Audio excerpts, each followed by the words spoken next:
Assalamualaikum warahmatullahi wabarakatuh.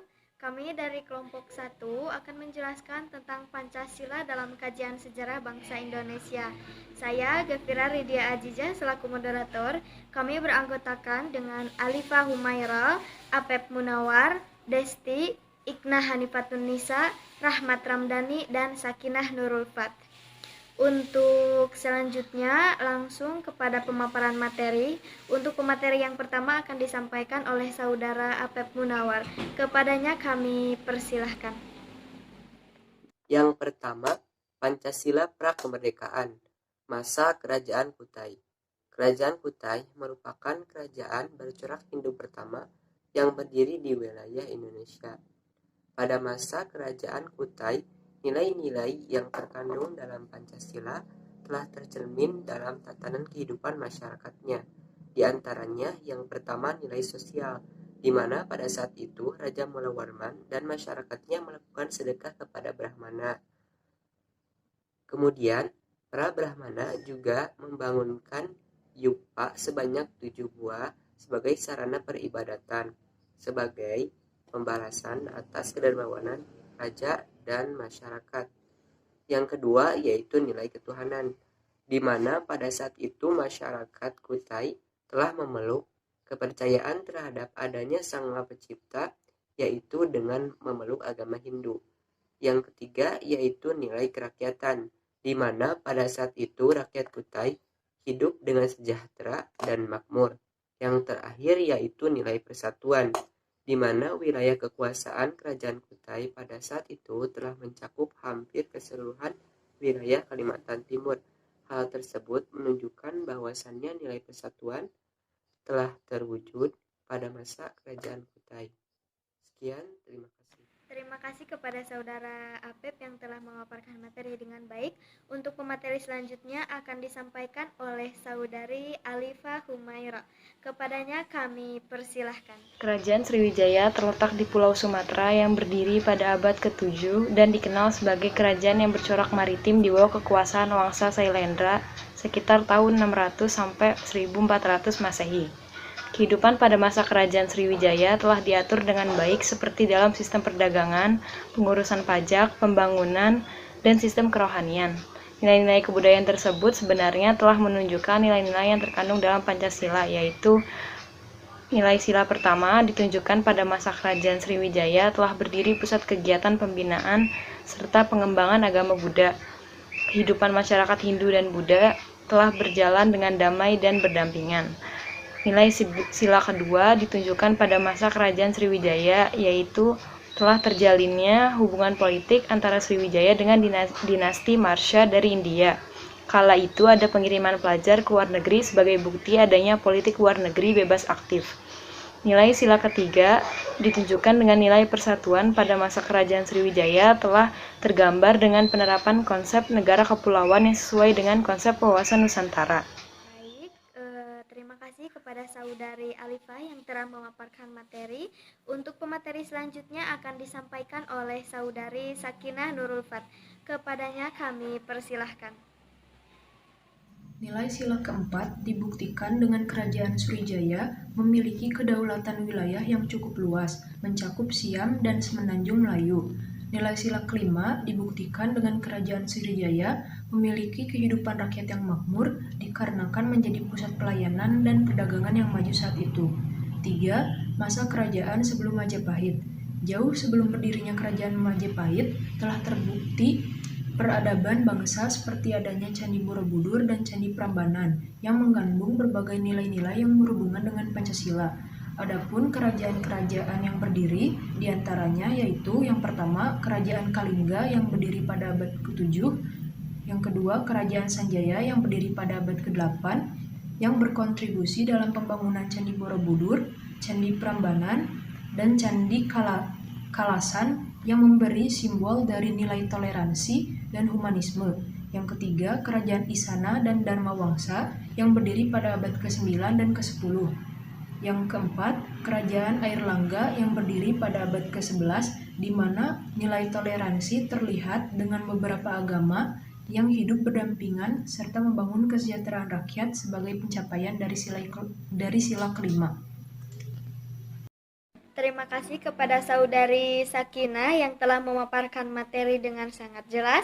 Untuk pemateri selanjutnya akan disampaikan oleh saya sendiri, yaitu tentang masa Kerajaan Majapahit. Kerajaan Majapahit merupakan kerajaan yang berdiri pada sekitar tahun 1293 pada masa kekuasaan Hayam Wuruk dan Mahapati Gajah Mada. Agama yang dianut pada masa tersebut yaitu agama Hindu dan Buddha. Nah, pada masa ini sudah terkandung nilai-nilai Pancasila. Untuk sila yang pertama yaitu kehidupan keagamaan antara Hindu dan Buddha yang saling berdamai dan saling berdampingan. Untuk nilai sila kedua digambarkan dengan adanya hubungan persahabatan dengan negara-negara tetangga seperti kerajaan Tiongkok, Champa, dan Kamboja. Nah, untuk nilai Pancasila yang ketiga yaitu diwujudkan dengan adanya Sumpah Palapa oleh Mahapati Gajah Mada yang bersumpah untuk keutuhan kerajaan. Nah, kemudian untuk nilai sila keempat yaitu pada masa Kerajaan Majapahit telah berdiri Badan Penasehat dalam tata pemerintahannya yang merupakan nilai permusyawaratan, kerukunan, dan gotong royong yang tercatat dalam Prasasti Brambang. Untuk nilai sila yang kelima yaitu digambarkan dengan kekuasaan Kerajaan Majapahit yang berabad-abad lamanya dan dihasilkan dari kehidupan rakyat yang makmur dan sejahtera sebagai penopangnya. Terima kasih. Saya akan menyampaikan yang kelima, kerajaan-kerajaan Islam. Islam masuk ke Indonesia secara damai. Sebagian besar daerah di Nusantara menjadi kerajaan Islam yang pada awalnya dominan kerajaan bercorak Hindu-Buddha. Salah satu contoh kerajaan Islam yaitu Kerajaan Demak, Mataram Islam, dan sebagainya.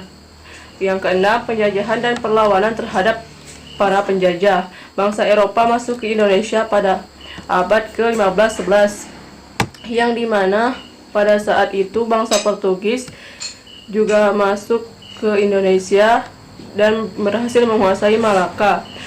Dengan menguasai Malaka, masyarakat Indonesia melakukan berbagai perlawanan. Pada tahun 1800-an ada perlawanan di Aceh, Maluku, Palembang, Minangkabau, Jawa Tengah, Lombok, dan pada tahun 1900-an terjadi perlawanan di Tanah Batak yang diketuai oleh Sisingamangaraja, dan selanjutnya terjadi perlawanan lainnya yang dilakukan oleh masyarakat di berbagai daerah Indonesia.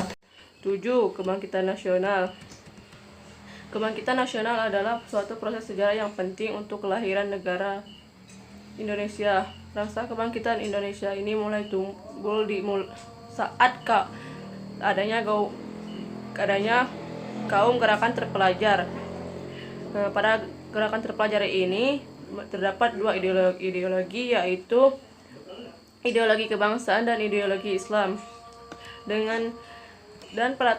Pada kebangkitan nasional ini adanya gerakan Budi Utomo yang dipelopori oleh Wahidin Sudirohusodo. Pada kebangkitan nasional ini terdapat beberapa gerakan seperti Serikat Dagang Islam, Syariat Islam, Indes Partij, Partai Nasional Indonesia, dan lahirlah Sumpah Pemuda yang dipelopori oleh para pemuda. Sumpah Pemuda tersebut mempunyai isi yaitu satu bahasa, satu bangsa, dan satu tanah air Indonesia. Dan di tahun 1931 terjadilah pembubaran PNI yang dilakukan oleh anggotanya yang diganti dengan Partai Indonesia atau dikenal dengan Partindo.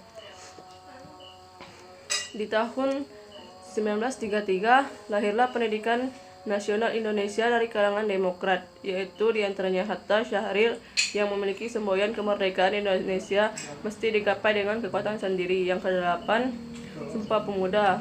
Dengan adanya partai dan ormas yang pergerakan nasionalnya dijadikan sebagai kesadaran dalam berbangsa dan bernegara agar Indonesia bisa bersatu. Perjuangan kesatuan nasional ini selanjutnya diikuti oleh Sumpah Pemuda pada tanggal 28 Oktober 1992 yang berisikan bahwa pemuda Indonesia setuju satu bahasa, satu bangsa, dan satu tanah air Indonesia. Sekian dan terima kasih. Untuk pemateri selanjutnya akan disampaikan oleh Saudari Ikna Hanifatun Nisa. Kepadanya kami persilahkan. Rekan, untuk materi yang selanjutnya itu mengenai perumusan dan pengesahan Pancasila.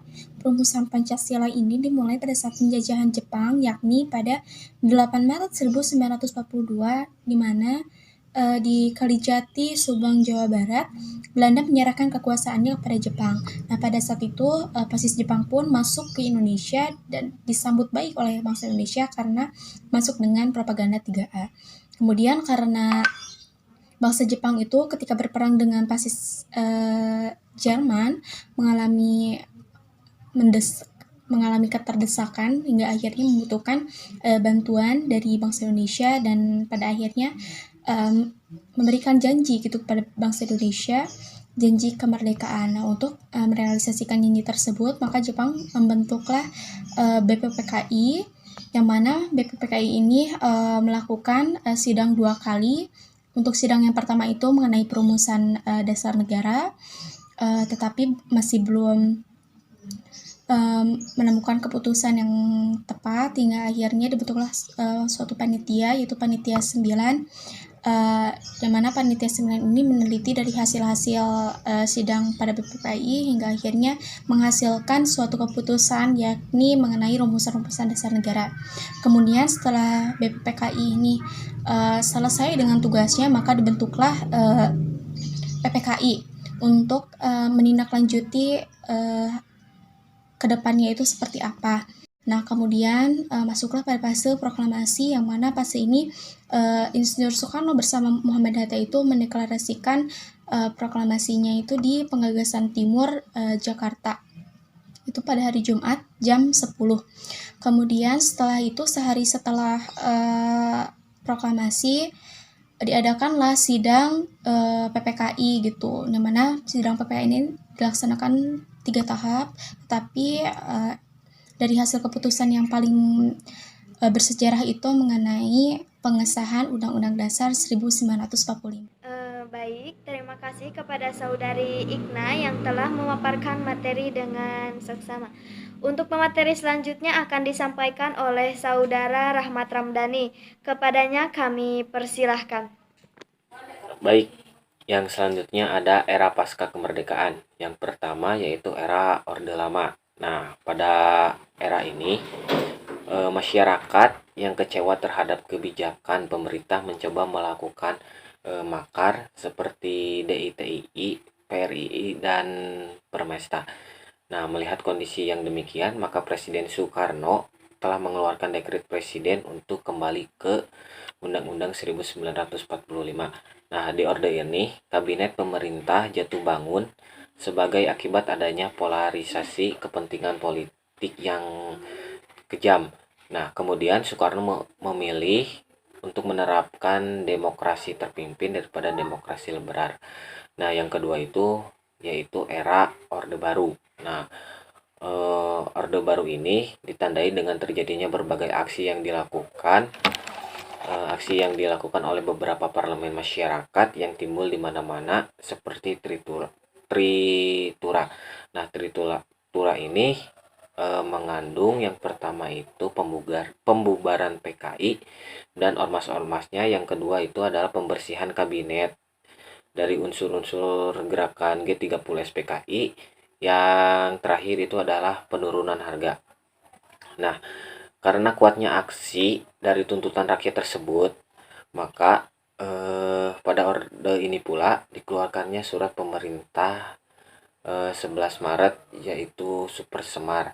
Nah, isinya itu yaitu memberikan kekuasaan penuh kepada Panglima TNI Darat yang ketika itu dijabat oleh Jenderal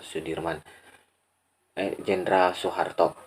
Nah, kemudian di Orde Baru ini juga pemerintah melaksanakan pemilihan umum tahun 1973 dan terbentuknya MPR. Sejak saat itu, Orde Baru berangsur-angsur melaksanakan program-program untuk menyelesaikan pembangunan nasional sebagai wujud pengamalan Pancasila. Sekian. Terima kasih kepada Saudara Rahmat yang telah memaparkan materi dengan sangat jelas. Untuk pemateri yang terakhir akan disampaikan oleh Saudari Alifah Humaira. Kepadanya kami persilahkan. Era Reformasi. Pada tanggal 21 Mei 1998, Presiden Soeharto mengundurkan diri dan digantikan oleh B.J. Habibie serta diikuti oleh pembentukan Kabinet Reformasi Pembangunan. Sejak pemerintahan Presiden Habibie inilah yang mengantarkan bangsa Indonesia untuk melakukan reformasi secara menyeluruh. Ada beberapa hal penting yang menjadi tuntutan rakyat di era reformasi ini. Misalnya yang pertama, perubahan pemerintah yang sentralisasi menuju pemerintah yang desentralisasi. Yang kedua, perubahan peran militer dalam bidang politik dan duifungsi ABRI. Yang ketiga, perubahan orientasi sistem perekonomian nasional. Yang keempat, perubahan sistem kepartaian. Yang kelima, kebijakan dalam parsipatoris.